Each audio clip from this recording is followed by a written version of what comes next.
So today I want to talk about measuring treatment effectiveness.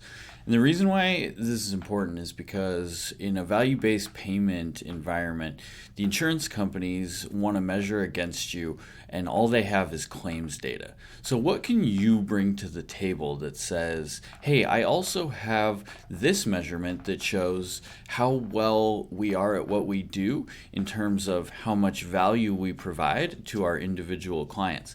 So the way we do this is it's sort of, think of it as a traditional pre and post test, but there's a slightly different way of looking at it. You need a standard assessment.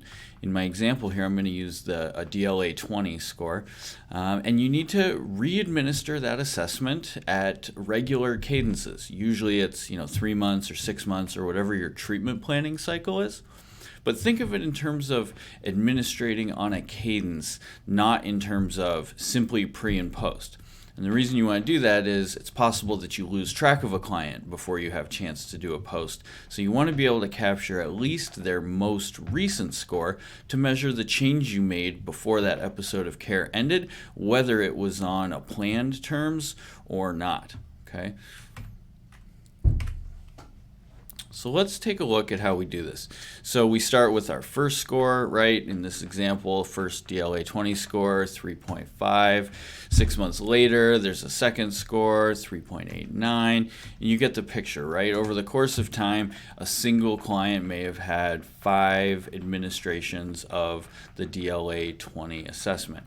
But what we're really interested in is that first and last, because episodes of care are all going to be different. So how are we able to measure treatment effectiveness in the aggregate across all of our clients is first and last, not first and third, because everybody might have a different number of assessments. Okay, so once we've isolated first and last for our client, the math is fairly simple.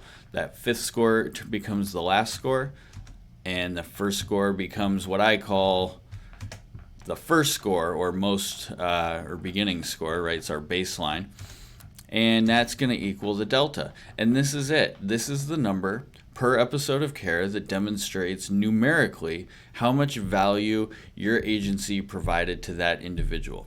Add them all up, average them out, and you can numerically quantify the amount of change, positive change or negative, and if it's negative, you know what you need to improve on. But that's where the behavioral health agency can bring something to the table for the insurance provider that they don't already have themselves to make your argument that you're bringing real value to your clients. Thanks. If you have any questions, please drop them in the comments.